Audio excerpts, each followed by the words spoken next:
Բարի երեկո հարգելի հետևորդներ, եթերում պրեսինգն է։ Ես այս պահին գտնվում եմ ուժեղ Հայաստան նախընտրական դաշինքի վարչապետի տեխնացու Սամվել Կարապետյանի տանը։ Շնորհակալ եմ պարոն Կարապետյան հրավերս ընդունելու համար։ Հարգելի հետևորդներ, ինչպես հայտնի է, հայտնի պատճառներով Սամվել Կարապետյանը չի կարող շփվել իր համակիրների, համախոհների հետ, ստիպված տանն է հյուրընկալում։ Շնորհակալ եմ կրկին։ Ինչից է վախենում։ Ես էլ եմ շնորհակալ, որ եկաք։ Ինչից է վախենում, որ չհամաձայնեցա փոխել կալանքը եւ կարողանայիք շփվել ձեր ընտրողների հետ, հետևորդների հետ։ Ինձ թվում է Նիկոլ Փաշինյանը ամեն ինչից վախենում է, քանի որ մենք 7 ամսվա ընթացքում դարձանք գլխավոր հաղթող ուժ, ինքը իմ ամեն ինչ անում է, որ կանգնեցնի մեր հաղթարշավը, բայց իրեն դա չի հաջողվելու, չի հաջողվում, մենք շատ ակտիվ գնում ենք մեր ճանապարհով, նույնիսկ գտնվելով տանը, ամեն օր մոտենում ենք մեր մեծ հաղթանակին։ Պարոն Կարապետյան, ես անկեղծ ասած ուզում եմ պատկերացնել, որովհետև Նիկոլ Փաշինյանը անընդհատ ինչ-որ ստեր է ասում, մարդկանց որոշ շրջանակների կարող է թվալ, թե դա հնարավոր է։ Օրինակ, ես չեմ պատկերացնում, Forbes-ի տվյալներով 4.1 միլիարդ ԱՄՆ դոլար կարողությամբ բիզնեսմենին, որ ամբողջ աշխարհում հայտնի գործարար է, ինչպես կարող է ինչ-որ մի Փաշինյան բոմժացնել։ Սա ինչու եմ ասում, որովհետև գիտեք, գնում է հանրահավաքներ է անում, հանդիպումներում սկսում է բան անել, տաշիրի սամով բոմժացնելու եմ, մյուսին սատկացնելու եմ, բանտն եմ լցնելու։ Ես ուզում եմ դա ֆիզիկապես, հա, այսպես պատկերացնել, օրինակ ո՞նց է դա անելու։ Դուք վստահ եք, ոչ մի ձևով չի կարողանալու անել, ինքը համեմատում է իր հետ, քանի որ ինքը այդ կարգավիճակով արդեն 8 տարի Հայաստան է ղեկավարում, իրեն թվում է մարդիկ պետք է անպայման գնան այդ կարգավիճակին, որ դառնան Հայաստանի ղեկավար։ Ինքը իր զառանցանքների մեջ է։ Այդ մարդը կորցրել է իրականությունը, իրեն թվում է ինքը 18 թվականին է դեռ, չի պատկերացնում, որ արդեն իր գնացքը շարժվել է, մնում է իրեն տեղավորենք այդ գնացքի մեջ։ Բայց իր ընտրողներին դա դուր է գալիս այդ լեքսիկոն, օրինակ կամ հավատում են, որ դա առհասարակ հնարավոր է, ասենք ինչ պետք է մյուս տեխնացուներն էլ, հա, նույն լեքսիկոնով խոսեն, սատկացնենք, սպանենք, չգիտեմ, մյուս բառեր չկրկնեմ։ Բացատրեմ, ինքը արդեն չի կարողանում ավելացնել իր ռեյտինգը, ինքը դա հասկանում է։ Դրանով ինքը փորձում է մոբիլիզացնել իր ընտրողներին, գոնե այն ընտրողներին, ովքեր պատրաստ են իրեն ընտրեն, բայց տարբեր պատճառներով դեռ չեն որոշել գնալ ընտրատարածք։ Եվ ինձ թվում է իրեն դա հաջողում է այդպիսի քայլերով մոբիլիզացնել իր ընտրողներին, բայց քանի որ այդ ընտրողների քանակը քիչ է, դա իրեն ոչ մի հաջողություն չի բերելու։ Պարոն Կարապետյան, ուզում եմ մի քիչ հետ գնալ։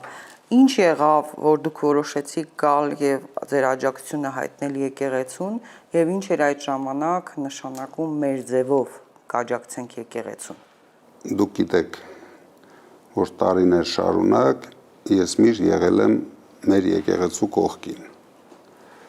Եվ ես չէի կարող անտարբեր լինել, երբ Փաշինյանը իր խմբակետ հարձակվեցին մեր եկեղեցու վրա։ Դրա համար ես որոշում կայացրեցի սկզբից նախազգուշացնել Փաշինյանին, որ եթե քաղաքական ուժերը չկարողանան կանգնեցնել իրեն, մենք մեր ձևով մասնակցելու ենք այդ process-ին, այդ կանգնեցնելու process-ին, բայց դա բացարձակ կապ չուներ, ինչպես իրենք հետագայում բնութագրեցին, բռնի իշխանություն զավթելու հետ կամ ինչ-որ այլ արարքների հետ, որոնք իրենք փորձում են ապօրինի մեղադրեն ինձ։ Մեր ձևովը ընդհանրապես դա խոսույթ էր, խոսույթ, որ մենք մեր ձևով, հիմա մենք այդ մեր ձևովի process-ի մեջ ենք։ Սկզբից ես հայտարարեցի մեր ձևով շարժում, որ նորից հիշեցնեմ իրեն, փորձի ուշքի գա, բայց քանի որ ես հասկացա, որ այս մարդը ուշքի գալու ընդհանրապես ընդունակություն չունի, ծրագիր է ինչպես կանգնեցնի, ծրագիր է իրագործում։ բայց դա հետագայում չէ մենք հասկացանք։ Սկզբից թվում էր մարդը որոշել է ինչ-որ ազդեցություն ունենալ եկեղեցու վրա, քանի որ մեր եկեղեցու ռեյտինգը շատ բարձր է, ես էի այդպես մտածում, փորձում է վերցնել եկեղեցին իր տրամադրության տակ, բայց հետագայում մենք բոլորս տեսանք, որ նա իրականացնում է ադրբեջանական ծրագիր, Փաշազադեի ծրագիրը, իրեն պետք է անպայման փոփոխություն կատարել մեր եկեղեցու կառուցվածքի մեջ, բայց դա իրեն չհաջողվեց եւ վստահեցնում եմ չի հաջողվելու։ Պարոն Կարապետյան, ձեր նկատմամբ ինքը արդեն դարձավ ավելի զգուշավոր, երբ որ դուք 44-օրյա պատերազմից հետո հայտարարություն արեցիք այդ պահից, հա, դուք որովհետև դատապարտեցիք եւ պահանջ ներկայացրեցիք, չէ, հայտարարություն արեցիք այդ կապակցությամբ։ Ես հայտարարություն արեցի, քանի որ ես համոզված էի, այդ պատերազմը պարտված ղեկավարը պետք է հեռանա։ Չէր կարող Արցախի բանակը այդքան հեշտությամբ պարտվել եւ չէր կարող Հայաստանի ղեկավարը այդքան արագ ստորագրել այդ փաստաթուղթը։ Դրա համար այն ժամանակ ես նորից արեցի հայտարարություն, որ ինքը պետք է հեռանա,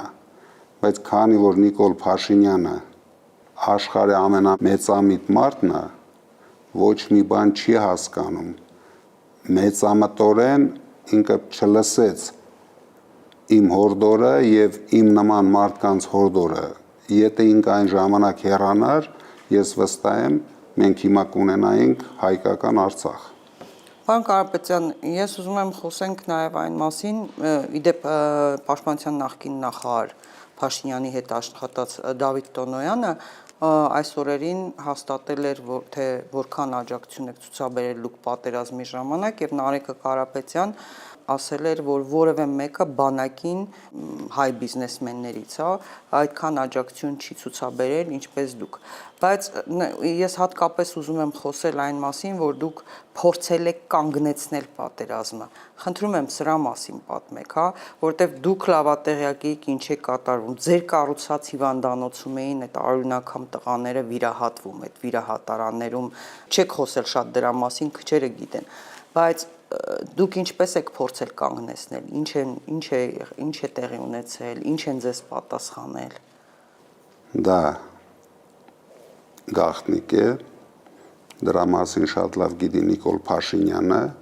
եւ ես ոչ թե փորձել եմ կանգնեցնեմ, ամեն ինչ եմ արել դրա համար, որ կանգնեցնեմ։ Եվ ինձ թվում է այդ ճանապարհին ինչ որ բաներ ինձ հաջողվել է։ Բայց ես չէի ուզենա դրա մասին խոսել, եթե Նիկոլ Փաշինյանը կցանկանա, ինքը կարող է դա մեկնաբանել, բայց դա մեր առանձին խոսակցությունն է եղել, ես չէի ուզենա դրա մասին բարձրաձայնել։ Իսկ ինչ վերաբերվում է 44 օրյա պատերազմին, ես կարող եմ մեկ բան ասել. ցանկացած խնդրանք, ցանկացած հարց, որը բարձրացվել է այն ժամանակվա մեր զինվորականների կողմից, մենք անմիջապես արձագանքել ենք եւ ամենամեծ մասնակցությունն ենք ունեցել։ Հիմա որ այս մարդիկ հայտարարում են, թե իմ հայտարարությունը հավասարության նշան է դրել, իրենք նույնիսկ պատկերացում չունեն, որ դրանով մենք կարող ենք կանգնեցնել պատերազմը եւ ունենալ հայկական Արցախ։ Քանի որ ես ավելի շատ տեղյակ էի այդ ժամանակվա իրականությունների մասին, իրենք որ խաբում էին մեր ժողովրդին, ամեն օր հայտարարում էին, որ հաղթում ենք, արդեն Բաքվի կենտրոնում ենք, բայց ես գիտեի իրականությունը եւ ես փորձեցի իրենց հասկացնել, որ միակ ճանապարհը սա է։ Նորից եմ ասում,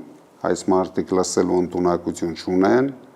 հասկանալու ընդունակություն չունեն, սրանք գնում են մի ճանապարհով, որը վտանգավոր է մեր երկրի եւ մեր ժողովրդի համար, ինչ հնարավոր է հայաթափեն։ իրենք իրականացրեցին դա Արցախում, հիմա մենք բոլորս տեսնում ենք, որ շատ հաստատուն քայլեր են անում, որպեսզի տարբեր հայկական շրջաներում առավել ևս Սյունիքում իրականացնեն Ալիևի հաջորդ պլանները։ Նորից հիշեցնում եմ մարդկանց, մենք շատ վտանգավոր ճանապարհի վրա ենք, եթե մենք հունիսի 7-ին չկանգնեցնենք այս վտանգավոր իշխանությանը,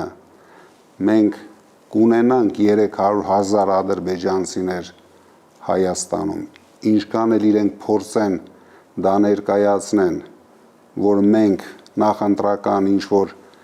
խոսույթ ենք ձևավորել, բայց չեն կարող բացատրել մեր ժողովրդին, ինչու է ամեն օր Ալիևը դրա մասին խոսում, ինչու են Ալիևի օգնականները դրա մասին խոսում, ինչու է Փաշազադեն արդեն պլանավորում Հայաստանում իրենց մսկիթների Երևանի կառուցումը, ինչու են իրենք հունիսի 16-ին, 17-ին մեծ ֆորում, փառատոն կազմակերպել Մեղրիից ընդամենը 10 կիլոմետր հեռավորության վրա Օրդուբադում, դրա բացատրությունը իրենք չունեն։ Իրենք միայն փորձում են ամեն ինչ անեն, հունիսի 7-ին վերընտրվեն,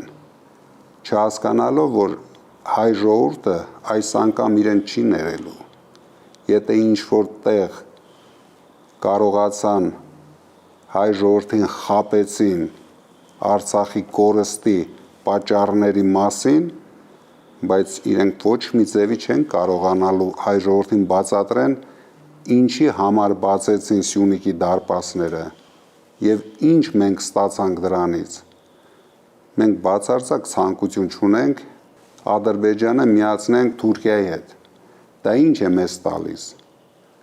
Բացի այն մեծ խնդիրներից, ինչը որ հետևելու է այդ քայլերից հետո։ Պարոն Կարապետյան, Վլադիմիր Պուտինը մինչև Շուշիի հանձնումն էր փորձել կանգնեցնել պատերազմը մի քանի անգամ, այդ մասին նա հայտարարեց։ Դուք գոնե ժամկետների առումով կարող եք ասել, ինչն էր դեռ մեր տիրապետության տակ, ինչն էինք կորցրել, ինչը չէինք կորցրել, ժամկետների առումով։ Ես ուզում եմ հասկանալ գոնե ինչը կարող էինք փրկել, եթե ձեզ լսեր թեկուզ։ Եթե ինձ լսեր, Այո։ Մենք կորցնենք, եթե առաջի անգամ ինձ լսեր։ Այսինքն մի քանի անգամ։ Մի քանի անգամ է եղել։ Մենք կորցնենք ընդամենը 3 շրջան, պատերազմը կանգներ Ֆիզուլիում։ Բայց ինքը մեծամտաբար համարում էր, որ մենք հաղթում ենք։ Ինչի համար պետք է կանգնեցնենք, եթե մենք հաղթում ենք։ Եթե ինքը ինձ լսեր, հաստատ մենք չէինք կորցնի Շուշին։ Այսինքն, ես նորից եմ ասում, չեմ ուզում մանրամասներին անդրադառնամ, բայց ես գտնում եմ, սկզբից ինքը շատ մեծամիտ ձևով իրեն պահեց, միգուցե իրեն էլ են խաբել ու հավատացրել, որ մենք իրոք հաղթում ենք, բայց հետագայում արդեն գնաց ամբողջությամբ սխալ ճանապարհով։ Չեմ կարծում, որ իրեն խաբել էին, ինքը իրեն պատկերացնում էր գլխավոր հրամանատար, նույնիսկ հարբած եթեր էր մտել, որ կասկածող կա, որ ես եմ գլխավոր հրամանատարը, Արարատ Միրզոյանն էլ գրել էր Facebook-ում, չշշկռեք, գլխավոր հրամանատարն է։ Այնուամենայնիվ ամենակարևորը մենք այդքան զոհեր չէինք ունենա, եթե լսեր, հիվանդանոցի մասին եմ ուզում խոսել, այն ժամանակ անկեղծորեն նույնիսկ երազել կարելի էր, որ Հայաստանում այդպիսի հիվանդանոց կառուցվեր, ընդ որում եւ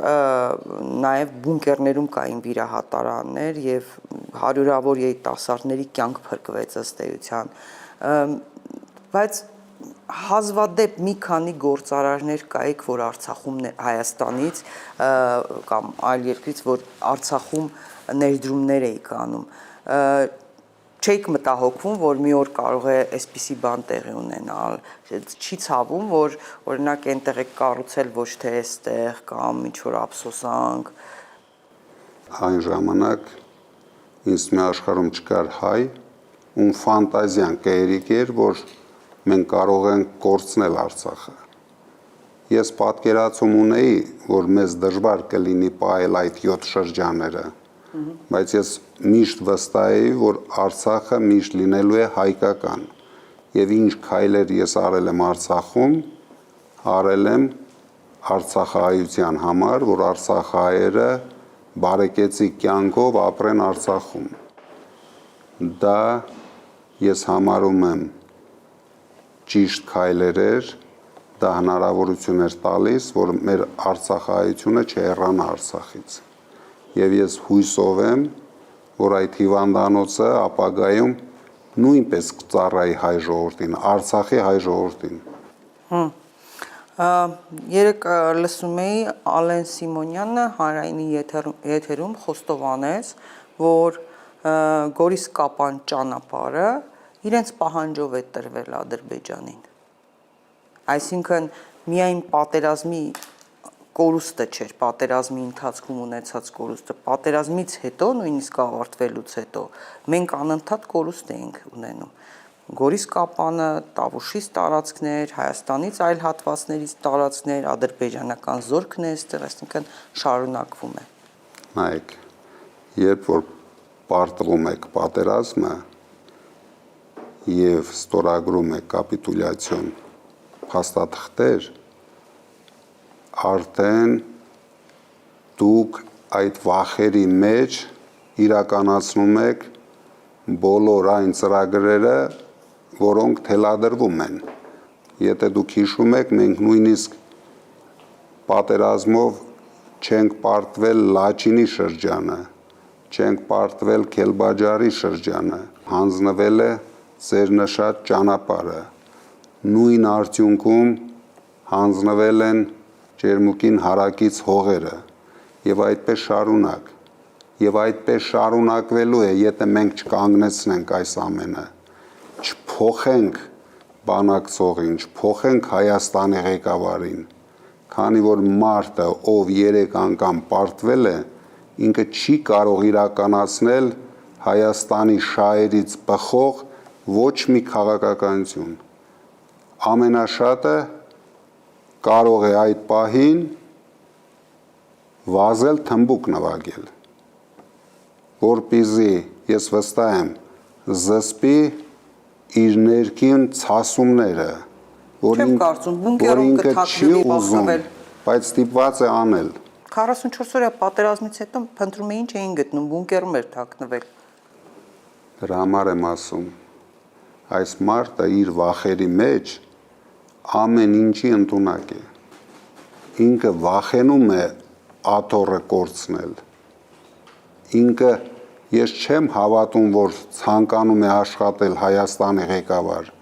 բայց շատ է վախենում աթոռը կորցնել։ Դրա համար մենք իրեն օգնելու ենք, հունիսի 7-ին մեր ժողովուրդը իրեն օգնելու է, որ ինքը ազատվի իր վախերից։ Պարոն Կարապետյան, ես սովորաբար հարցազրույցների ժամանակ հեռախոսը բաց եմ պահում այն իմաստով, որ լրահոսին հետևեմ, որտեղ անընդհատ ինչ-որ բան է փոխվում։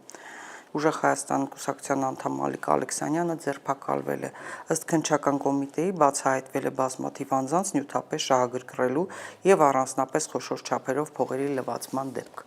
Հետապնդումները շարունակվում են, ինչպես եւ սպասվում էր, դեռ բռնելու են ըստ մոլդովական սցենարի ամեն ինչ անելու են, չի բացառվում Նարեկ Կարապետյանին տանեն, շատերին։ Դա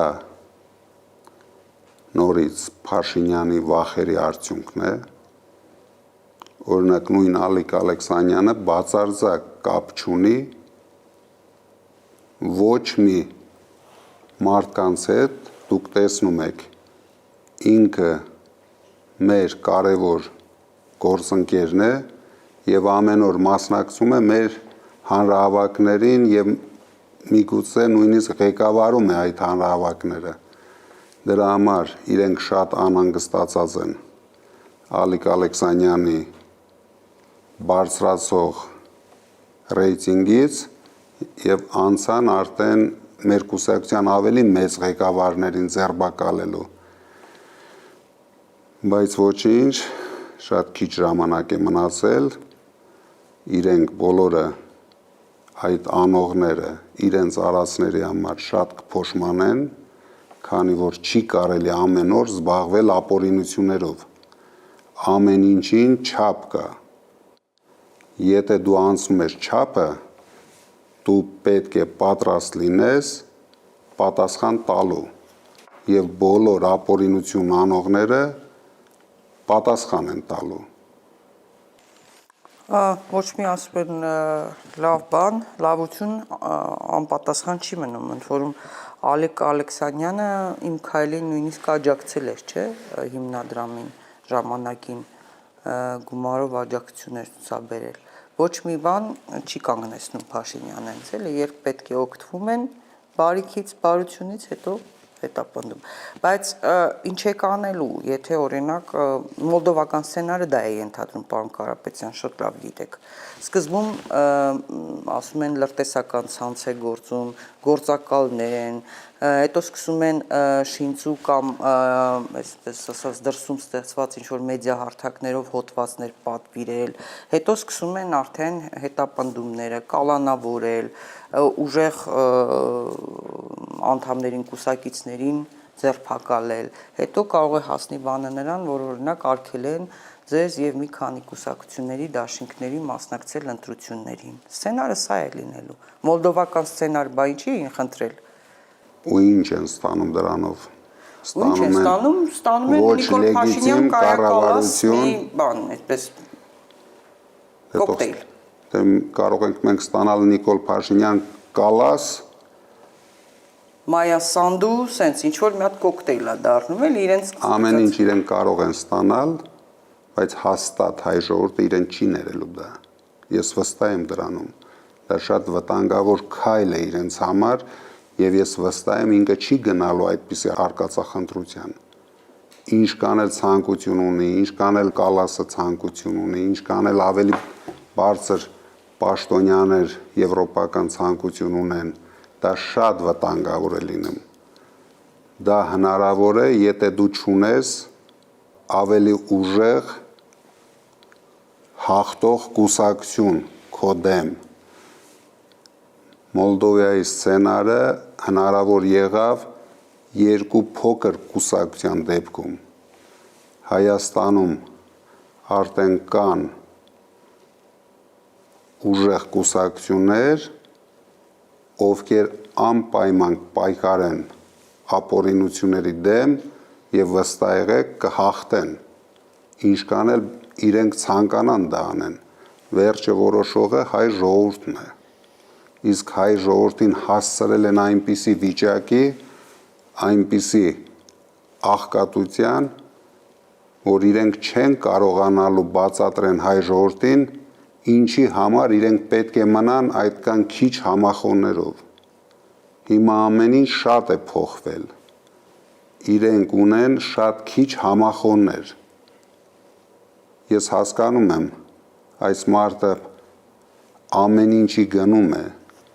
բայց գնում է, ես վստահ եմ, մեզ վախեցնելու համար, մեզ կանգնեցնելու համար, բայց ամեն օր իրենք համոզվում են, որ ոչ ոք իրենցից չի վախենում, որ Ալիկ Ալեքսանյանը իրենցից չի վախենում, ինքը հաստատ, եթե իրեն կալանավորեն, նույնիսկ կալանավայրից ավելի է պայքարելու։ Մենք այդպիսի օրինակներ շատ ունենք, արդեն մոտ 30-35 մարդ կալանավայրերում են,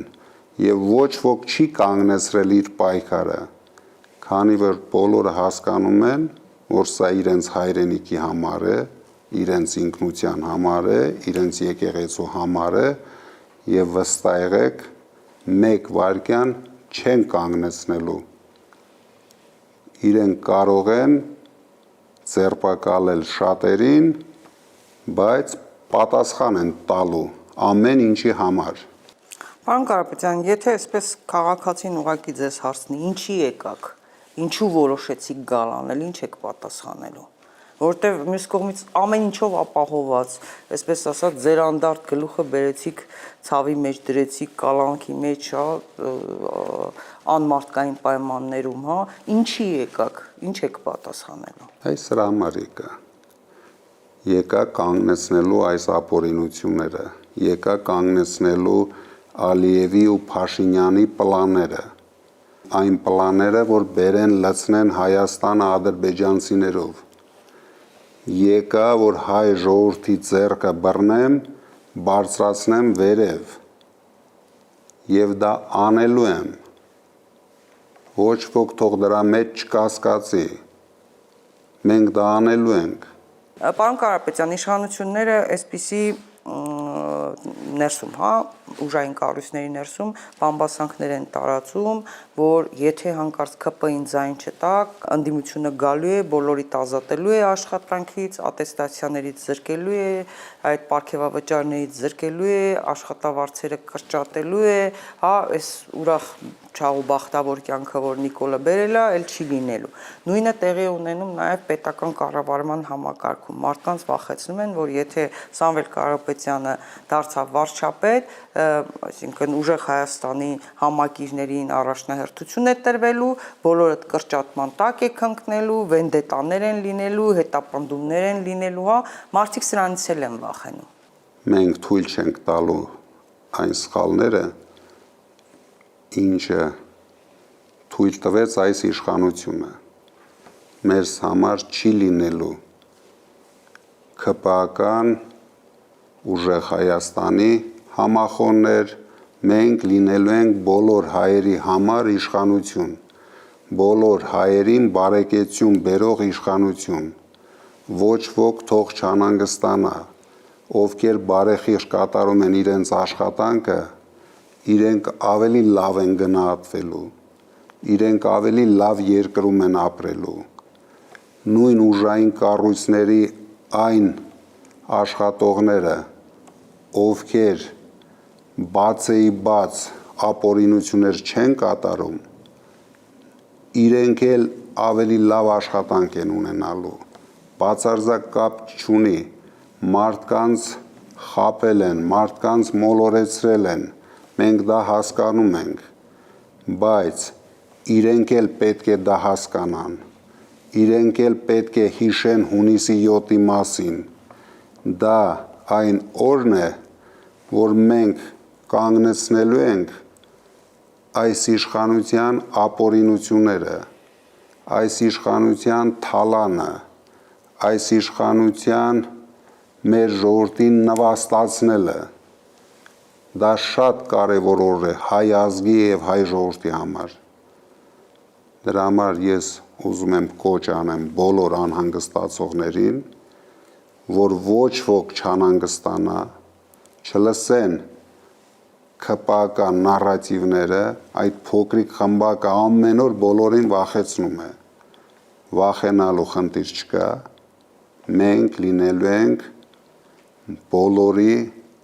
իշխանությունը, ամբողջ հայ ժողովրդի իշխանությունը։ Պարոն Կարապետյան, բոլորիս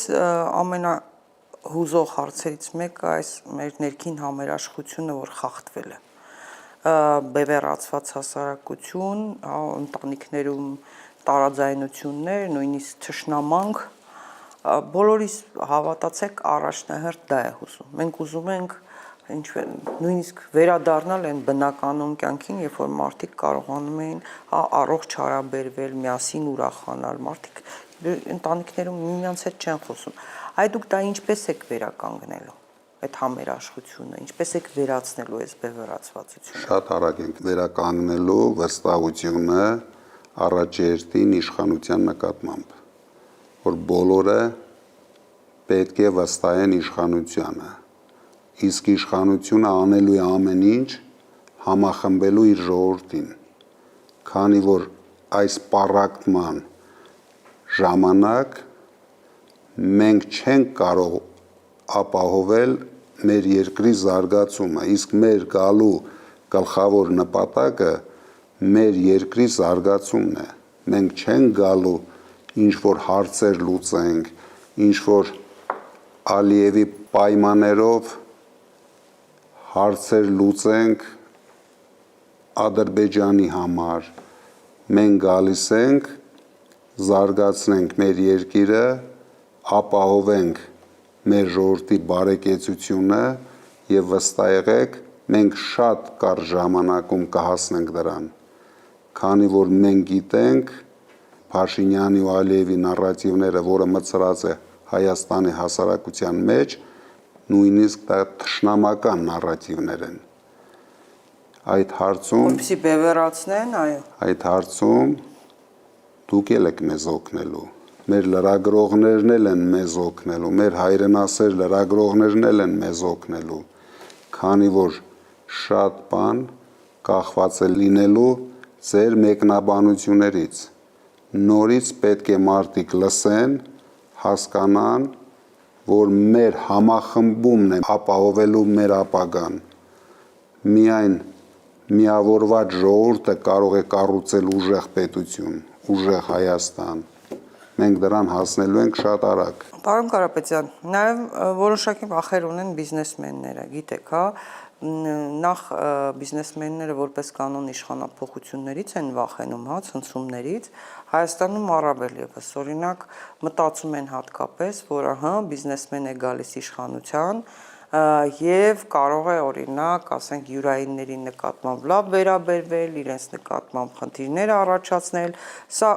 հասկանալի է, ես բազմիցս լսել եմ, բազմիցս հայտարարել եք, որ փոքր բիզնեսը ազատվելու է հարկերից, հա, նախ դա էլ կճշտենք հատկապես փոքր բիզնեսին ինչ նկատի ունեք։ Եվ միջին եւ խոշոր բիզնեսի մասին, նրանց մտահոգությունները ներկայացրեցի, ասում են կգա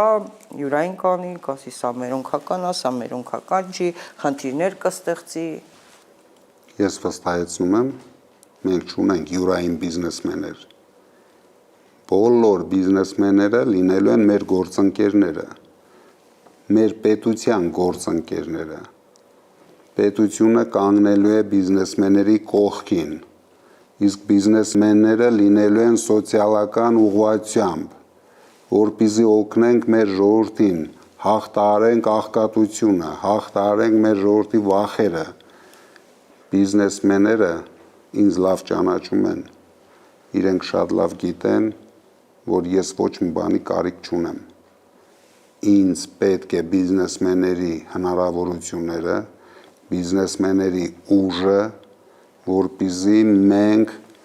300,000 աշխատատեղ ստեղծենք մեր երկրում։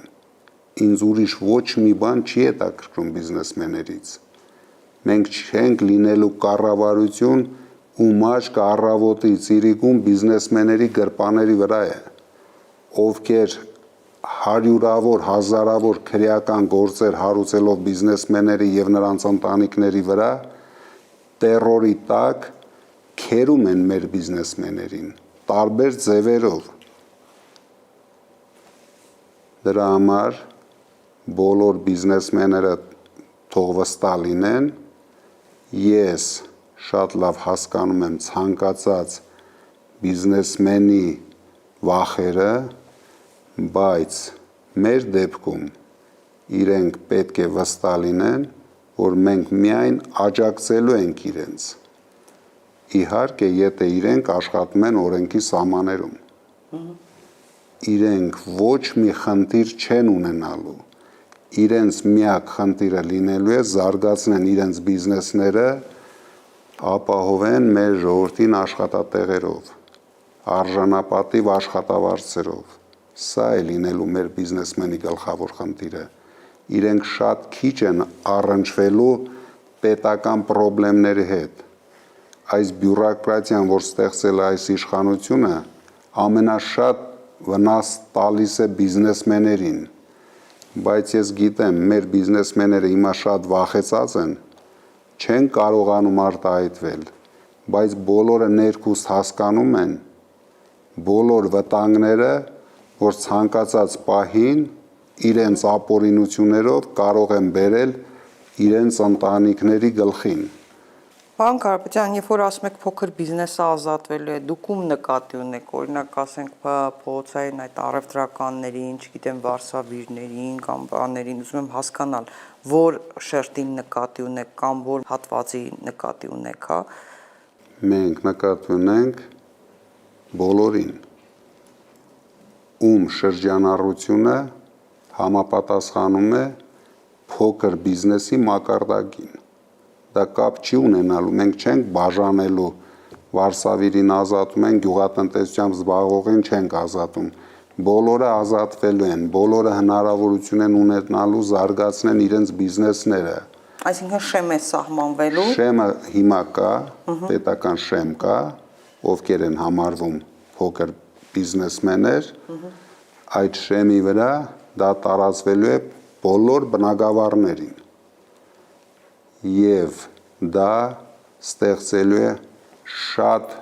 մեծ քանակի նոր աշխատատեղեր։ Մարդիկ չեն վախենալու ստուգողներից։ Հիմա կարող եմ ասել,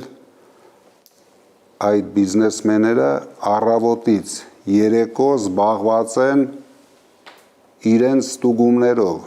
ոչ մեկի գլուխը չի ազատվում, որ զբաղվի իր բիզնեսով։ Դրա կարիքը չկա, մոտ 70,000 այդպիսի փոքր ընկերություններ հանգիստ աշխատելու են, ոչ մեկի երեսը չեն տեսնելու, իրենք աշխատելու են, զարգացնելու են իրենց բիզնեսները և մենք ամեն ձև խրախուսելու ենք իրենց, որ ստեղծեն ընտանեկան բիզնեսներ, որովհետև ամբողջ աշխարհում կան շատ օրինակներ, որ երկրները հիմնվելով փոքր և միջին բիզնեսների վրա զարգացրել են իրենց երկիրը։ Կարող եմ բերել Շվեյցարիայի օրինակը, որտեղ փոքր և միջին բիզնեսը մոտավորապես 80%-ն է կազմում բյուջեի եկամուտների։ Դա միակ ճանապարհն է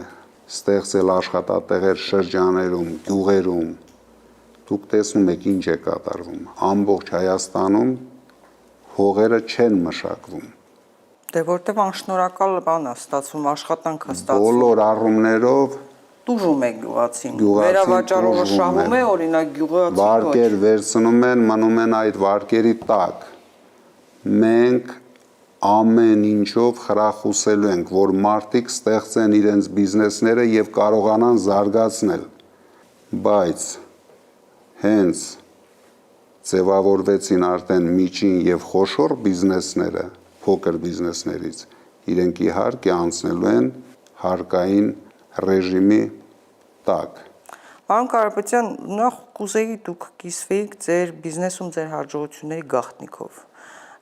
Ինչու է սա կարևոր հատկապես, դուք առիթ ունեցել եք խոսելու, որ լավ բիզնեսմենը կարող է լինել լավ ղեկավար, երկրի ղեկավար։ Մի քիչ տարբեր է իհարկե, որովհետև բիզնեսմենը առաջնահերթորեն պատասխանատվություն է կրում իր բաժնետերերի,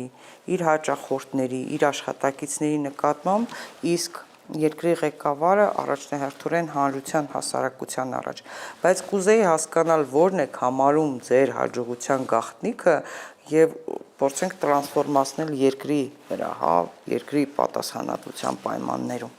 Ամեն ինչի հաջողության գաղտնիքը ճիշտ առաջնորդությունն է։ Դա բացարձակ կարևոր չի, դու ինչն ես առաջնորդում ճիշտ։ Նույն հաջողակ բիզնեսմենը վստահ եղեք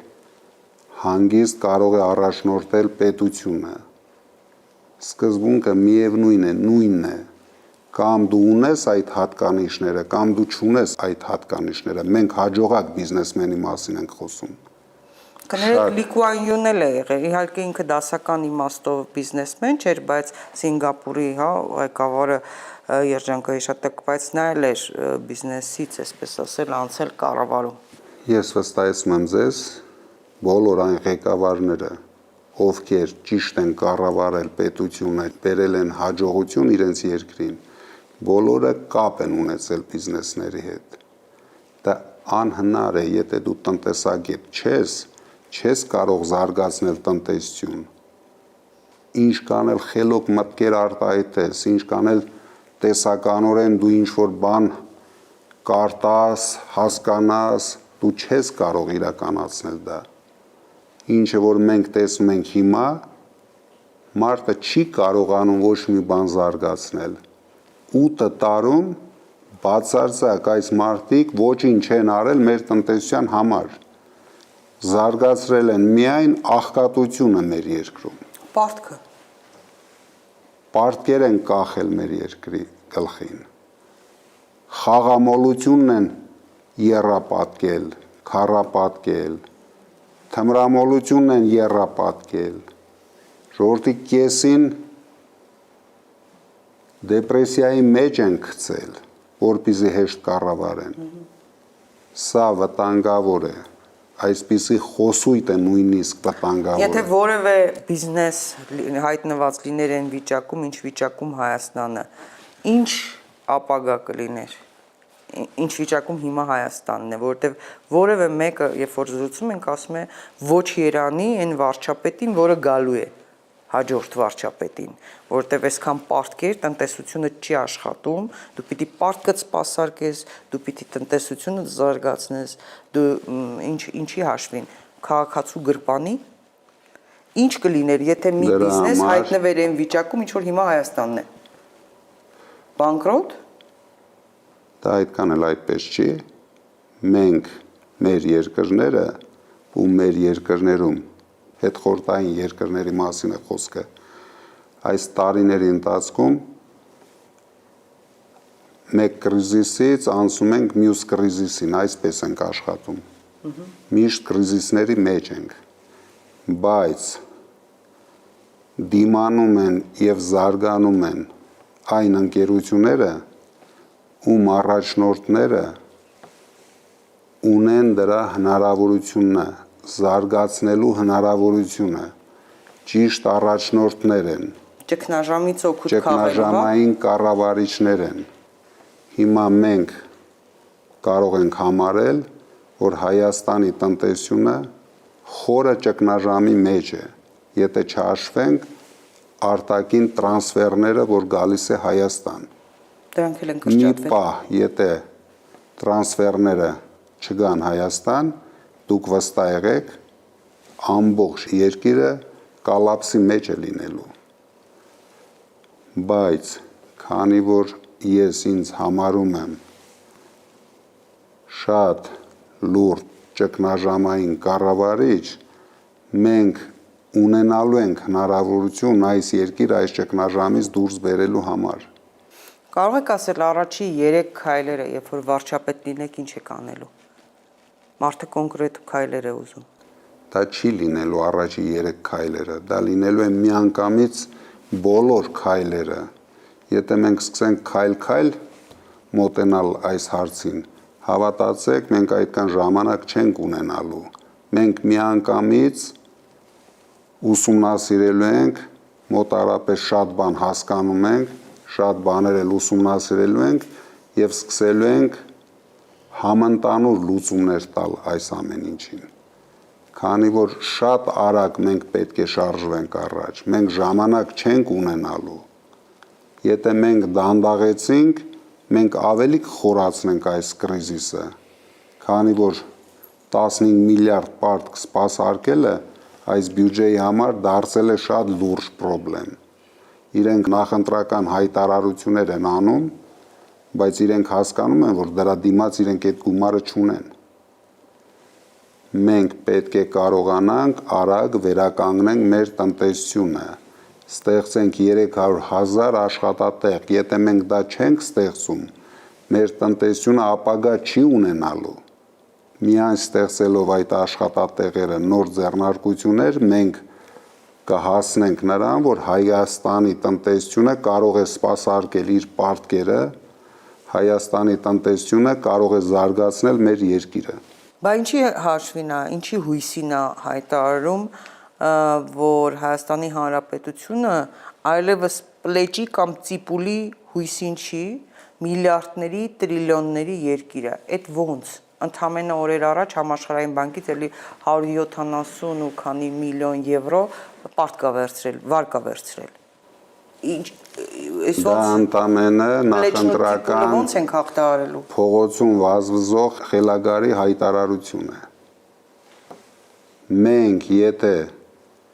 չենք զարգացնում մեր տնտեսությունը, ոչ մի պլեջ, ոչ մի եվրոպական օգնություն, ոչ մի ամերիկական օգնություն մեզ չի փրկելու։ Մենք պետք է կարողանանք զարգացնել մեր տնտեսությունը։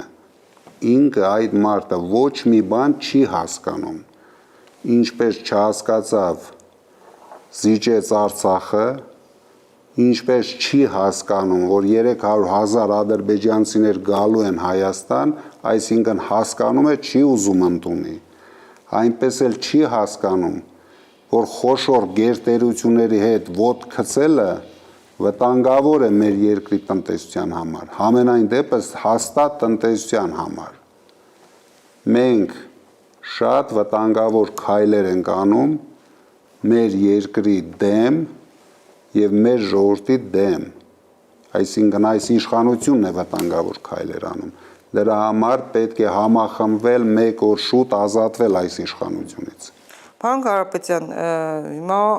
ԵԱՏՄ-ից դուրս գալ չգալու հարցն է քննարկվում։ Փաշինյանը ասում է, երբ որ մեզ հարմար կլինի, մենք այդ ժամանակ դուրս կգանք։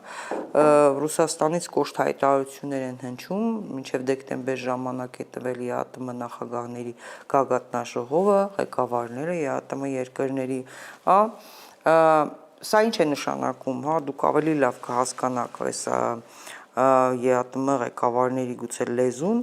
որովհետև մեկ ասում են, որ այլևս չեք կարող երկու աթոռի նստել, կողմնորոշվեք կամ գնում եք ԵՄ կամ գնում եք ԵԱՏՄ, մենք չենք նստելու, մեր բյուջեի հաշվին ձեզ լավություն անենք,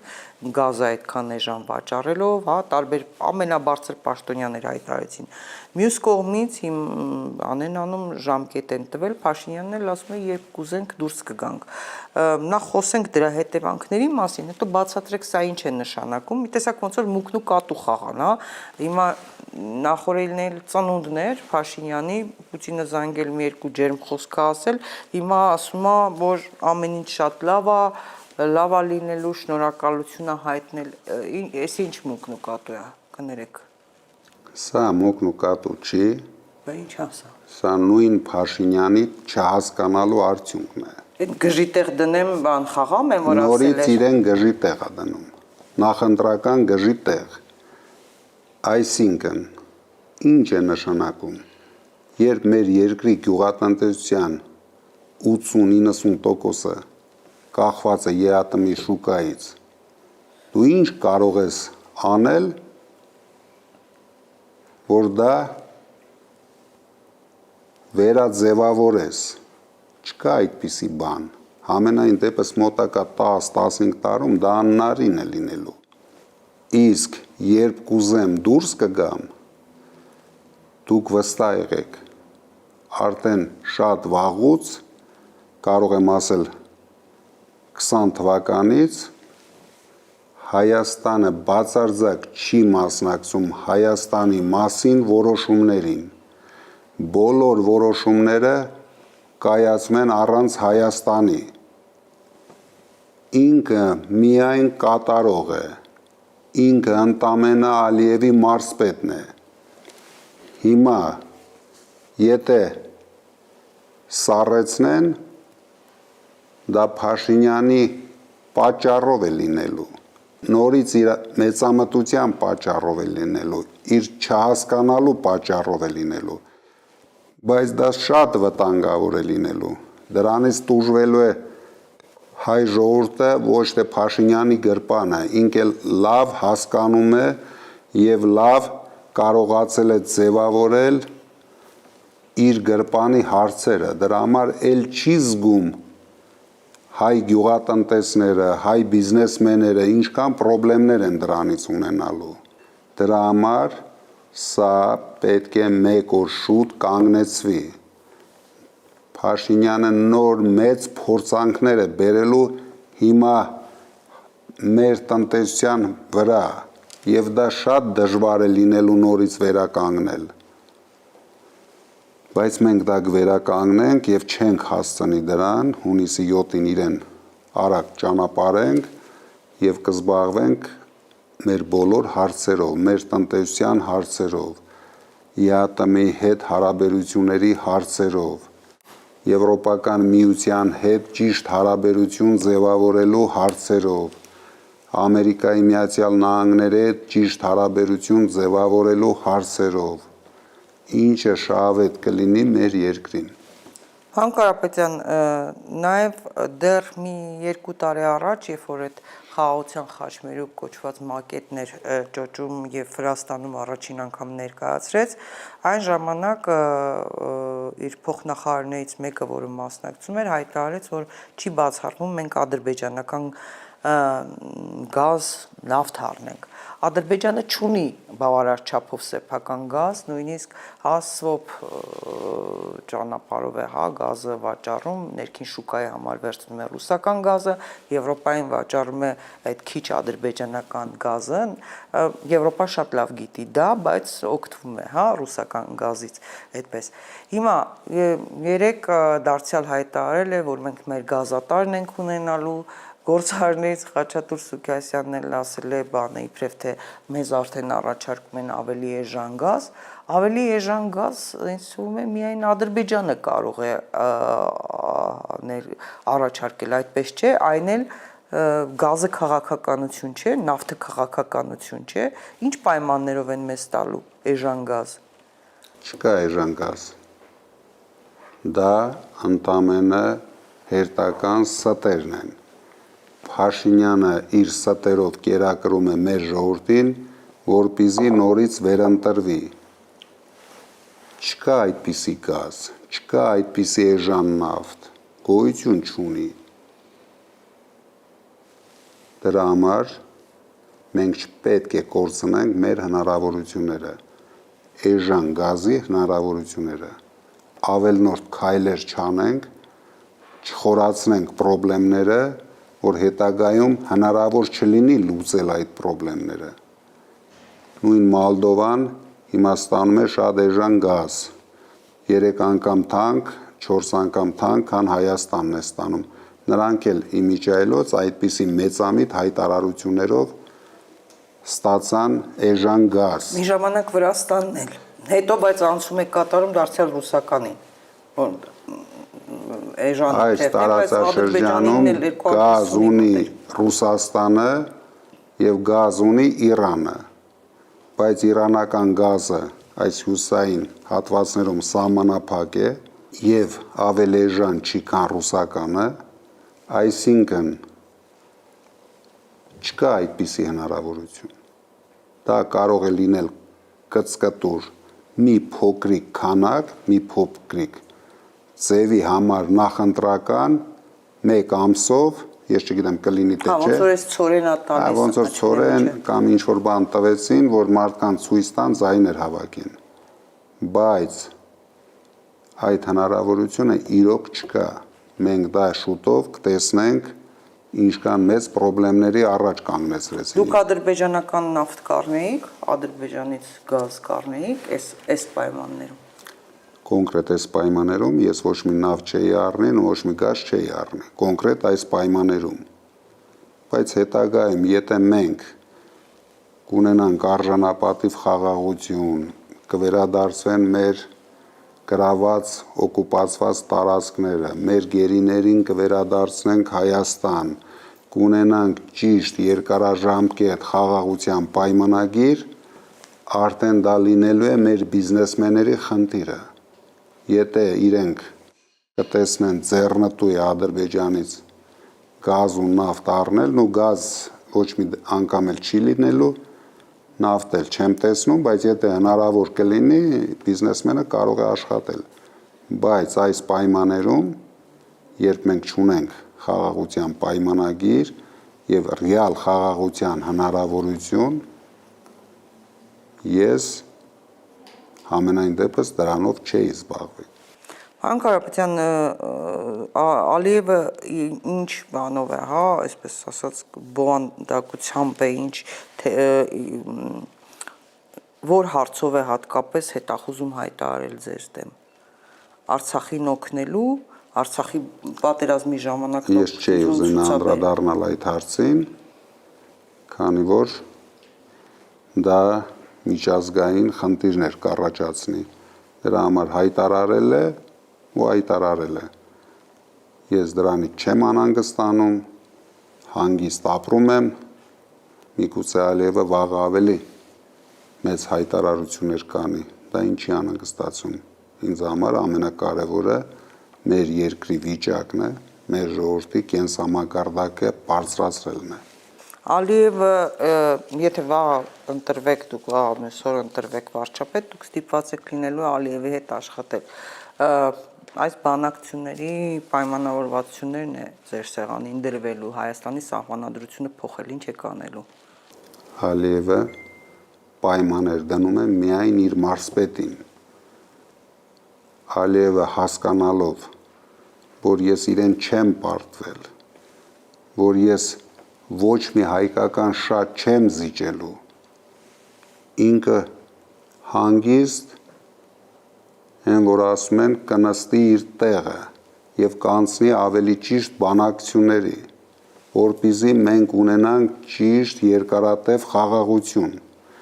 թելադրելով Ալիևը ինձ հետ չի խոսելու։ Ես Ալիևի կամքը չեմ կատարելու, ես չեմ թողնելու 300,000 ադրբեջանցի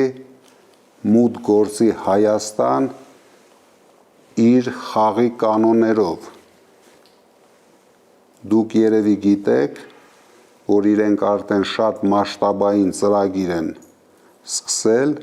որպեսզի իրականացնեն այդ ծրագիրը։ Բայց Ալիևը 24 թվականի դեկտեմբերին այդ մասին Կիսելյովի հետ հարցազրույցում հայտարարել էր, ասելով, որ 300,000 ադրբեջանցիներ դիմել են Հայաստանի կառավարությանը, որպեսզի ապահովեն նրանց վերադարձը, պայմաններ ստեղծեն։ Տարբեր առիթներով նույնիսկ Ալիևը ասել էր, որ պետք է իրավապահ մարմիններ ունենան իրենք, որպեսզի իրենց քաղաքացիների անվտանգությունը ապահովի, որքան հիշում եմ նաև ասել էր բուժ հաստատություններ պետք է ունենան, որ հետո իրենց առողջական խնդիրներով զբաղվի, 168 ժամը դիմել էր կառավարություն, որ հասկանանք ինչ են պատասխանել Ալիևին, որտեղ Ալիևը ասում է պաշտոնապես են դիմել, տեսանյութը կա, հարցազրույցը կա։ Նրանք հարցը մեր վերահասցեագրեցին արտգործնախարարությանը, արտգործնախարարությունը ինչ որ Փաշինյանի հարցազրույցի հեղում տվեց, ասեց գնացեք այդ կարդացեք։ Այսինքն նա չի հերքել Ալիևին, նա պաշտոնապես չի հերքել Ալիևին։ Հարցը ստեղ է, ինչու՞մ է ձեզ մեղադրում, որ ասում է բանեք, հա, 300,000 ադրբեջանցիների թեման փակել ենք, մեր երեխեքի համար մանկապարտեզ են կառուցում, մեզ մեղադրում են, որ Սաֆարովի երեխեքի համար են կառուցում։ Մենք չենք հենվում միայն Ալիևի հայտարարությունների վրա, մենք տեսնում ենք Ալիևի իշխանության գործնական քայլերը։ Նրանք նույնիսկ դիմել են միավորված ազգերի կազմակերպություն, ինչքան գիտեմ 23 թվականին, այդ հարցը բարձրացրել են նաև միավորված ազգերի կազմակերպություն, որպեսզի ապահովեն իրենց 300,000 ադրբեջանցիների, ինչպես իրենք են անվանում, վերադարձը արևմտյան Ադրբեջան։ Այսինքն ինչի մասին են խոսում այս իշխանությունները։ Ես հասկանում եմ իրենց համար այդ վտանգը, որ մենք ամեն օր թմկահարում ենք դրա մասին, բայց ես վստահեցնում եմ, դա մենք չենք անում նախընտրական ինչ-որ քարոզարշավ իրականացնելու համար։ Մենք ուզում ենք պարզ մեր ժողովրդին ասենք ու բացատրենք, ինչպիսի հանցավոր պլաներ են ձեռնարկել Ալիևն ու Փաշինյանը հայ ժողովրդի գլխին։ Ու թող մեր ժողովուրդը որոշի, ինքը ցանկանում է տեսնել այդ ադրբեջանցիներին Հայաստանում։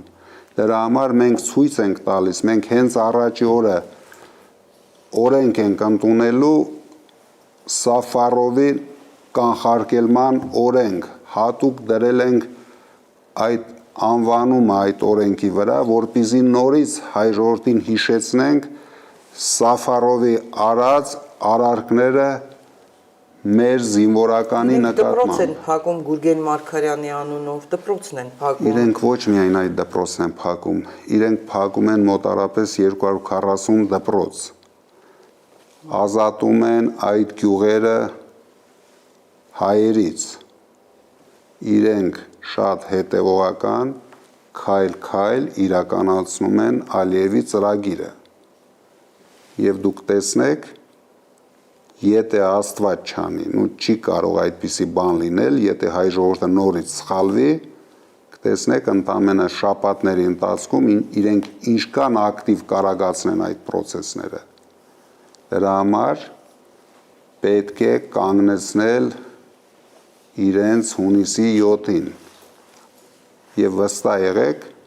այս մարդը ոչ միայն այդ հարցում, ոչ մի հարցում չի կարող Ալիևին հակադարձել։ Ինքը այնքան է վախեցած, 3 անգամ պարտվելով ինքը հասկանում է, որ ոչ մի հնարավորություն չունի Ալիևին կանգնեցնելու եւ դարձել է մասնակից նրա բոլոր խարդավանքներին հայ ժողովրդի նկատմամբ։ Ալիևը դարձյալ խոսեց Զանգեզուրի միջանցքի մասին։ Պարոն Կարապետյան, ուսուցիչների ընտանիքում եմ մեծացել։ Ինչ է փոխվելու ձեր ընտրվելու դեպքում ուսուցչի կյանքում։ Շատ շատերը խոստանում են, բայց մեծ հաշվով հա մի քանի ուսուցիչների աշխատավարձեր բարձրացրել են ընդամենը, բայց խնդիրները ավելացել է, չի փոխվել։ Մենք փոփոխելու ենք ոչ միայն ուսուցիչների կյանքում։ Մենք փոփոխելու ենք թե մանկավարժների կյանքը դարձնելու ենք ավելի բարեկեցիկ, թե մշակույթի գործիչների կյանքն ենք դարձնելու ավելի արժանապատիվ, թե բժիշկների կյանքը։ Մենք շատ մասշտաբային լուծումներ ենք տալու դրան, որպեսզի մենք կարողանանք ճիշտ դաստիարակենք մեր երեխաներին, որպեսզի մենք ունենանք հայրենանվեր մշակույթ, ունենանք ճիշտ բժշկություն, դրա համար առաջին քայլերը այդ մարդկանց կյանքի բարեկեցության ապահովումը, որպեսզի իրենք չաշխատեն միայն Երևանում։ Մեր գլխավոր երկրի խնդրը մեր շրջաներին անտեսելն է, ամբողջությամբ անտեսված են մեր շրջաները, մեր գյուղերը։ Մենք այնպես ենք անելու, որ ուսուցիչը պատիվ է համարելու աշխատելու ամենախուլ գյուղերում, այդ գյուղերում աշխատավարձները ավելի բարձր են լինելու, քան նույնիսկ Երևանում, որպեսզի մարդիկ ձգտեն դառնան մանկավարժ եւ դաստիարակեն մեր երեխաներին գյուղերում, շրջաներում։ Հիմա ամբողջությամբ ամեն ինչը կենտրոնացված է Երևանում, աչքա թող են արել ամբողջությամբ մեր շրջաներն ու գյուղերը։ Պարոն Կարապետյան, տեսեք, այս կառավարությունը սարսափելի ծախսեր է ավելացրեց, հատկապես օրինակ տեսեք, 26 թվականին վարչապետի աշխատակազմի համար պետական բյուջեից հատկացրել են 25 միլիարդ 804 միլիոն դրամ եւ նաեւ հաշվել էին վարչապետի ընտանիքը փաստորեն ամառանոցում, կառավարական ամառանոցում օրական մեր հարկատուներից վրա նստում է 1 միլիոն 600 քանի հազար դրամ, հա։ Տեսեք, ու այսպես լիքը անհեթեթ բաներ կան, ծախսեր կան։ Ինչպես է դրանք կրճատվելու, տեսեք, նույն բուժքույրերը կոպեկներ են ստանում, ուսուցիչների մեծ մասը կոպեկներ են ստանում, այդքան ասում են պարգևավճար, հիմնականում այդ ՔՊ-ի հիմնական կազմն է ստանում, այնտեղ մասնագիտական շրջանակներ կամ պետական կառավարման համակարգում չեն ստանում։ Այս հավաները, այս մսխված գումարները ինչ պետք է արվի սրա ճակատագիրը, ոնց պետք է կրճատվի։ Դուք իհարկե ասել եք, որ 1 դրամ է լինելու աշխատավարձը վարչապետի, բայց դա էլ ճիշտ չի, չէ՞, այնուամենայնիվ։ Դա շատ ճիշտ է։ Այս աղքատության մեջ վարչապետը չի կարող թույլ տալ իրեն շռայլություններ։ Վարչապետը չի կարող իր մոտակա անձնակազմի վրա ծախսել օրական 1 միլիոն 600 քանի դոլար։ Դուք նայում եք իր անձնական ծախսերը, բայց իր անձնակազմի վրա տարեկան ծախսում է 65 միլիոն դոլար, նույնիսկ ես պատկերացում չունեմ, չեմ էլ կարող պատկերացնել ինչի վրա է ծախսում։ Այ իր հիմնականում իր տուրիստական ճամփորդությունների վրա է ծախսում։ Տարեկան 25 թվականին հատկացվել է 621 միլիոն 340 հազար դրամ, 1 միլիոն 561 հազարից ավելի դոլար։ Դա երևի իր անձնական ծախսերի մասին եք ասում, իր աշխատակազմը ծախսում է 65 միլիոն դոլար։ Աշխատակազմ։ Չէ, աշխատակազմ եք դուք դա ասում։ Ես սա ասում եմ իրենց բանը, կառավարական տան ծախսերն եմ ասում։ Գիտեք, ես չեմ ուզում դրան անդրադառնամ, ես կարող եմ ասել, մեր կառավարական առանձնատան ծախսերը լինելու է 1 դրամ։ 1 դրամ։ Տնակների մասին, քանի տնակ կկառուցվեր։ շատ կկառուցվեր, բայց մեզ մոտ դա լինելու է 1 դրամ նույնպես, ինչպես իմ աշխատավարձն է լինելու 1 դրամ, այնպես էլ բյուջեի ծախսերն է լինելու 1 դրամ։ Մենք ամեն ինչ անելու ենք մեր ժողովրդի համար, մինչև մեր ժողովրդի աղքատության հարցը չլուծենք, ոչ ոք իրավունք չունի իրեն թույլ տալ շռայլություններ։ Վստահեք մեզ, մենք ոչ մի բանի կարիք չունենք, եւ մենք ձևավորելու ենք այդպիսի կառավարություն, ովքեր դրա կարիքը չունեն։ Սրանք ձևավորել են չտեսների կառավարություն, դրա համար իրենք չեն նայում, իրենց միակ տարբերակը բյուջեից օգտվելն է։ Մենք չենք ունենալու ոչ մի նախարար բյուջեից օգտվող, ոչ մի իշխանության մաս չի լինելու բյուջեից օգտվող։ Բոլորը աշխատելու են, ես հայտարարել եմ մեր ժողովրդին հարստացնելու համար։ Որքան ժամանակում դա հնարավոր կլինի։ Քաղաքացին ժամկետներ։ Ծայրահեղ աղքատությունը մենք շատ արագ ենք անելու եւ ոչ բյուջեի հաշվին։ Ես դա տեսնում եմ ընդամենը 6 ամսում։ Մոտ 6 ամսում, միգուցե ավելի քիչ։ Իսկ աղքատության դեմ պայքարելու ենք ամեն օր եւ ես շատ մեծ ցանկություն ունեմ, որ 5 տարի հետո մենք չունենանք աղքատներ Հայաստանում։ Հացի խնդիր ունեցող մարդ չպետք է լինի Հայաստանում։ Դա մենք վստահ եղեք ապահովելու ենք։ Պարոն Կարապետյան, այս ընթացքում էլ է փորձել Նիկոլ Փաշինյանը որևէ ձևով կապել ձեզ հետ պահել։ Մենք առիթ ունեցել էինք իմ գոլեգաների հետ ձեզ այդ հարցը ես տվել եմ, հա, որ ձեզ առաջարկներ էր։ Չէ, այս ընթացքում արդեն իմաստ չունի, քանի որ ինքը տեսավ իմ կեցվածքը եւ ինքը հասկանում է, միայն փողոցային այս հայտարարություններով փորձում է խոսել մեզ հետ, անիմաստ հայտարարություններով։ Դուք դա համարում եք, որ ձեզ ինչ-որ բաներ է փորձում հասցնել։ Դա ամեն օր սպառնում է, դուք դա չեք տեսնում։ Սպառնալիքը տեսնում եմ, դե սկիզբը հենց մեր զրույցի դրանով սկսեցի, հա, բայց աշխարհի ամենավախկոտ մարդը, եթե ինձ սպառնում է, դա ինչ կարող է նշանակել ինձ համար կամ սպառնում է ու սպառնում է։ Իսկ վախկոտ ու թույլ մարդը կարող է բարի լինել։ Իհարկե ոչ։ Վախկոտ ու թույլ մարդը ամենավտանգավոր մարդն է հասարակության համար։ Պարոն Կարապետյան, ձեր փորձում էի ճիշտն ասած ձեր որոշ մտերիմներից ձեր մասին մի քիչ ինֆորմացիա ստանամ, հա։ Նախ ձեր կրթության մասին էին ասում, որ դուք սովորել եք Պոլիտեխնիկական ինստիտուտում, մեքենաշինական ֆակուլտետում եւ նույնիսկ այդ տարիների համար համարվում էր ամենաբարդ ֆակուլտետներից մեկը, նույնիսկ ասցին այդ կողքով այդ ֆակուլտետի շենքի կողքով հազիվ էինք անցնում, բայց ուզում էի իմանալ մի քիչ, հա, ոնց է եղել, ինչ է եղել, որովհետեւ մինչեւ դուք սովորաբար փակ եք ձեր կյանքը եղել, չէ՞, դուք չեք սիրել, որ խոսեն ձեր մասին, ձեր գործերի մասին, ձեր անձնական կյանքի մասին, ասեցին, որ բան հանրակացարանից մի քանի դրվագներ պատմեցին, որպես շատ այդպես այնց կռվարար չար բան, հա, այդպես ակտիվ պատանեկություն ունեցող, ես ուզում եմ խոսենք ձեր ընտանիքից եկած այդ ոսկե կանոնների մասին, որ ձեր հայրն է փոխանցել, ձեր մայրն է փոխանցել եւ դուք դրա կրողն եք։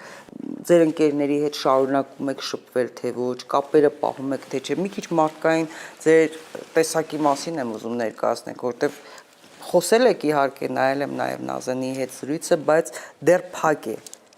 Նայեք,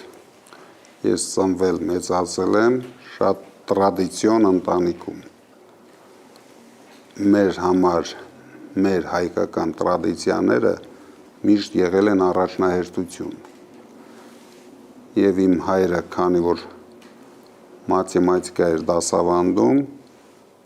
մենք բոլոր երեխաներով ավելի շատ մաթեմատիկական թեկում ունեինք, ու կրթության մեջ։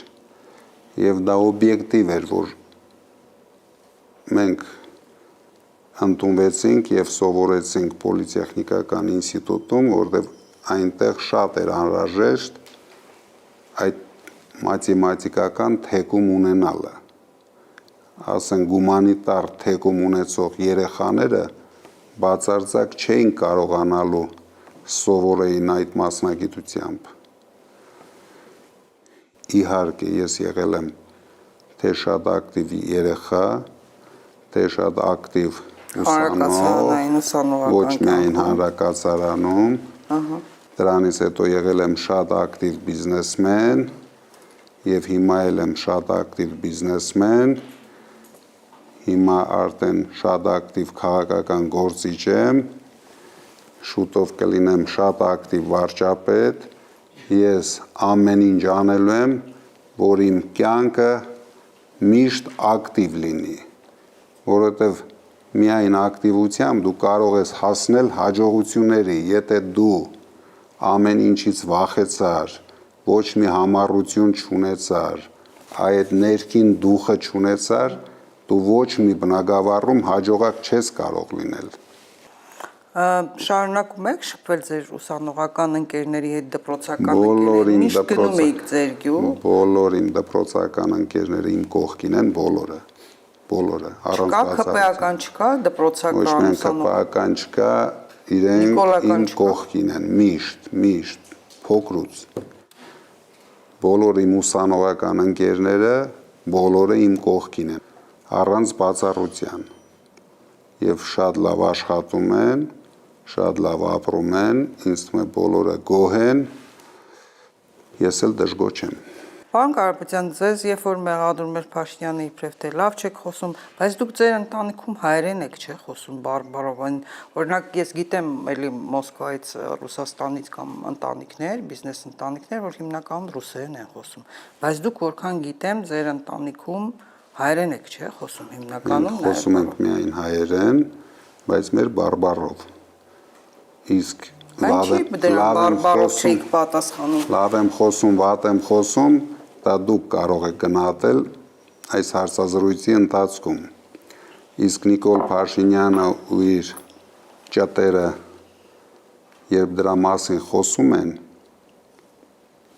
դա նրանից է, որ իրենք ուրիշ ոչ մի բան չեն կարող խոսել։ Չէ, լավ կլինի մեր հասարակությունը, ես դա կարող եմ ասել, կանանց պես չմտածի, որովհետև կանայք ականջներով են, չէ, լսելով են խոսքերով, այլ հակառակը մարդու գործերին նայ, հետո Փաշինյանը չենք հիշում ինչեր էր խոսում ու ինչ էր անում։ Ինձ թվում է մեր ժողովուրդը կուշտ է։ Դուք վստահ եք, ես նորմալ խոսում եմ։ Ես գիտեմ, որ ինչի մասին պետք է, ես խոսում եմ։ Ինչի մասին պետք չի, ես չեմ խոսում։ Դե պիտի բարբարով պատասխանեիք, մեկը այսպես թե այնպես չի հասկանում ինչ է ասում։ Այդ խոսածողները վստահ եղեք, իրենք իրենց ասածներից փոշմանելու են։ Ես դրա համար եմ ասում, այնքան բաներ ասում, Արցախը Հայաստանը եւ վերջ, եւ ինչ շատ գեղեցիկ ձևակերպում էր։ Իրենք նույնիսկ ի հեճուկս խոսույթը մտցրեցին հայկական կյանք, դրանով եկան իշխանության։ Հիմա հայ ժողովուրդը իրենց կասի ի հեճուկս ռադները քաշեք։ Մի հարց կուզեի տալ այնուամենայնիվ մարդու, ով աշխարհի միլիարդատերերից է։ Ինչ կարող է գնել փողը եւ ինչը հնարավոր չէ այս կյանքում գնել։ Թե որտեվ կան մարդիկ, որոնք մտածում են ամեն ինչ հնարավոր է գնել, եթե փող ունեմ, ուրեմն վերջ, դուք այդպես մտածում եք։ Եթե ես անկեղծ լինեմ, կարող եմ ասել, իրոք փողը շատ մեծ ուժ ունի։ Եվ կարող եմ ասել, շատ քիչ բան կա աշխարհում, որ փողը չի կարող գնել։ Բայց կան բաներ, հայրենասիրությունը փողով չես գնի, ինքնասիրությունը փողով չես գնի, արժանապատվությունը փողով չես գնի։ Եվ դա շատ լավ է, որ կան բաներ փողով չես գնի, թե չէ արդեն Փաշինյանը, լինելով միլիարդատեր, հիմա բոլորին գնաց կլիներ։ Ասելած ես դատի է տալու Կանադայի տան հետ կապված։ Մեր լրագրողներին գնաց կլիներ, բայց մեր շատ ուժեղ լրագրողներ ամեն օր ապացուցում են իրենց հայրենասիրությունը և չեն վաճառվում։ Այս սա շատ գովելի է, ընդունելի է եւ շատ հայրենասեր մարդիկ են այսօր զարթնում, պայքարում, ում Փաշինյանը չի կարող գնել, ոչ վախեցնել, ոչ գնել։ Ինչը երբեք չեք ների։ Դավաճանությունը երբեք չեմ ների։ Դա ինձ թվում է ամենավտանգավորն է, երբ մարդ անում է իր ժողովրդի հանդեպ։ Թուլությունը կանտեսենք, դավաճանությունը ոչ։ Այսինքն դարձյալ այդ որակնա, որը բնորոշ է թույլ մարդու, ուժեղ մարդը չի կարող լինել, լինել դավաճան։ Չէ, ուժեղ մարդիկ են լինում դավաճան, եթե ագահ են։ Նրանք դա կանեն գումարի դիմաց, ոչ թե վախենալով գումարի դիմաց, բայց 90% դավաճաները լինում են թույլ մարդիկ, բայց ուժեղներն են լինում դավաճան։ Պարոն Կարապետյան, դուք պատրաստվում եք հանրահավաքի, մեծ հանրահավաքի, արդեն օրերի հարց է ընտրությունները։ Նախ ինչ ուղերձ ունեք փոխանցելու մեր ժողովրդին, ձեր հետևորդներին, ավելին ձեզ ասեմ, ՔՊ-ի ընտրողներին նաև, ինչ ուղերձ ունեք։ Ես մեր ամբողջ ժողովրդին եմ ուզում դիմեմ, որ նույնիսկ եթե չեն ցանկանում մեզ ընտրել, մասնակցել մեր հանրահավաքին, քանի որ դա մեր մեծ հաղթանակի սկիզբն է։ Մենք հունիսի 3-ին դնում ենք մեր մեծ հաղթանակի սկիզբը եւ դրանով ամբողջ աշխարհին ցույց ենք տալու մեր ժողովրդի համախմբումը, մեր ժողովրդի միավորումը, մեր ժողովրդի մեծ ցանկությունները կանգնեցնել Ադրբեջանի Ալիևի եւ իր մարզպետի պլանները, լցնել Հայաստանը ադրբեջանցիներով։ Դա լինելու է մեզ համար գլխավոր նպատակ եւ մենք հանրահավաքին շատ ակտիվ ենք դա հնչեցնելու, որովհետեւ դա միակ քայլն է այս հանցավոր պլանները կանգնեցնելու համար եւ մենք օգտագործելու ենք այդ մեծ հարթակը նորից հնչեցնելու, նորից բացատրելու մեր ժողովրդին, որ մեր երկիրը վտանգի տակ է, միասին պարտավորենք կանգնեցնենք։ Պարոն Կարապետյան, ես հատկապես ինձ հետաքրում է դուք ինչ սցենարների եք պատրաստ։ Ես նորից եմ կրկնում, Նիկոլ Փաշինյանը այս ընթացքում կիրառում է 90-ականներից մինչև հիմա բոլոր ընտրություններում տեղի ունեցած բոլոր արատավոր երևույթները, քայլերը, բայց միասնաբար վարչական ռեսուրսից սկսած ամեն ինչ օգտագործելու է եւ դուք շատ լավ գիտեք, որ հենց այնպես Նիկոլ Փաշինյանը իշխանություն չի տալու, ամեն ինչ անելու է, որ պահի։ Դուք ինչին եք պատրաստ, փողոցային պայքար լինի, չգիտեմ, թե օրինակ ասում են բոլոր ընտրությունների ժամանակ, հաջորդ օրը ասում են, դե կյանքը շարունակվում է, գնալու ենք, կյանքը շարունակվելու անենք, մանդատներ վերցնեն գնան, եթե Աստված ոչ անի ինչ-որ սցենար լինի եւ ՔՊ-ն կարողանա ինչ-որ ձևով վերարտադրվի, որովհետեւ ես սպասում եմ ամենավատ քայլերին։ Ընդհուպ մինչև, ասում եմ, կարող են կրակահերթել բացել, մարդկանց էլ վնասել, որպեսզի մարդիկ վախենան գնան տեղամաս, դուք պիտի բոլոր սցենարներին պատրաստ լինեք։ Ես ուզում եմ հասկանալ, Աստված մի ասե, ինչ-որ բան լինի, ժողովուրդը վախենա, վախեցնի, ինչ քայլերի եք պատրաստ, մանավանդ դուք տնային կալանքի մեջ եք, դες դժվար է։ Ինքը ընդամենը թույլ եւ վախկոտ հրեշ է։ Դա մեզ հնարավորություն է տալիս ընտրություններով հաղթենք եւ ձևավորենք կառավարություն։ Մենք հիմա չենք ուզում նույնիսկ մտածենք բոլոր այն ապօրինությունների մասին, որոնք դուք բնութագրում եք, քանի որ ես վստահ եմ, դա նույնիսկ Նիկոլ Փաշինյանի առողջության համար է վտանգավոր լինելու։ Չի կարող նա լինելով ոչ լեգիտիմ, ունենալով ընդամենը փոքրամասնության աջակցությունը կառավարել այս երկիրը եւս 5 տարի։ Դուք տեսնում եք արդեն իր ցնցումները փողոցի վրա եւ իր ամեն օր վատացող, դա ուղիղ իմաստով չեմ ասում, առողջությունը, քանի որ նա ամեն օր ինքը իր համար վտանգավոր է դառնում։ Երբ է վատացել առողջությունը անդադ ուտումը։ Դե դա էլ է առողջության վատանալու արդյունք։ Կանանց հետևից վազելը դա էլ է առողջության վատանալու արդյունք։ Կանանց թևերից քաշքշելը դա էլ է առողջության վատանալու արդյունք։ Հերոսի աղջկան վիրավորելը դա էլ է առողջության վատանալու արդյունք։ Նա չի գնալու ոչ մի այդպիսի քայլերի, ես վստահ եմ։ Իսկ եթե գնաց, ուրեմն հայ ժողովուրդը պետք է ասի իր ծանր խոսքը։ Միակ բանը, որ ինքը վախենա ժողովրդից։ Միակ բանը, որ կարող է ինքը վախենա դրանից,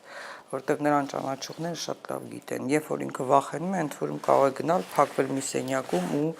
դուրս չգալ, հա, ինչպես մենք տեսանք պատերազմից հետո թերթի խմբագիր եղած ժամանակ է այդպիսի դրվագով հայտնի դարձել, այնպես որ միակ բանը, որ նա կարող է ժողովրդից վախենա։ Ինքը ճիշտ է անում, որ վախենում է ժողովրդից, ցանկացած իշխանություն ապօրինություններ անելու ժամանակ պետք է վախենա իր ժողովրդից, որովհետև ժողովուրդը լռում է, ժողովուրդը հանգիստ է, բայց երբ կարմիր գծերը անցնում են, ժողովուրդը իր ծանր խոսքը ասում է։ Եվ հիմա էլ ես վստահ եմ, եթե հանկարծ ինքը գնաց ապօրինությունների, մեր ժողովուրդը շատ ծանր խոսք է ասելու իրեն։ Պարոն Կարապետյան, այսինքն չեք փոշմանել, որ կանգնել եք եկեղեցու կողքին, որ այսպես հայտնվել եք այս կրակի մեջ։ Իհարկե չեմ փոշմանել։ Իհարկե հպարտ եմ, որ կանգնել եմ մեր եկեղեցու կողքին, մեր ժողովրդի կողքին, շատ հպարտ եմ դրա համար։ Եվ վստահ եղեք, միշտ եմ լինելու մեր եկեղեցու կողքին, հայ ժողովրդի կողքին, եւ մենք ենք բարեկեցություն բերելու մեր ժողովրդին, համախմբելու ենք մեր ժողովրդին, միավորելու ենք մեր ժողովրդին, միավորելու ենք Սփյուռքը Հայաստանի շուրջը։ Շատ շուտով դուք դա կտեսնեք։ Շնորհակալ եմ, պարոն Կարապետյան, ինչպես մի շատ հետաքրքիր զրույցի համար, հարգելի հետևորդներ, հիշեցնեմ, որ Պրեսինգ հաղորդաշարը այս պահին գտնվում է ուժեղ Հայաստան նախընտրական դաշինքի վարչապետի թեկնածու Սամվել Կարապետյանի տանը, կհանդիպենք հաջողություն ձեզ։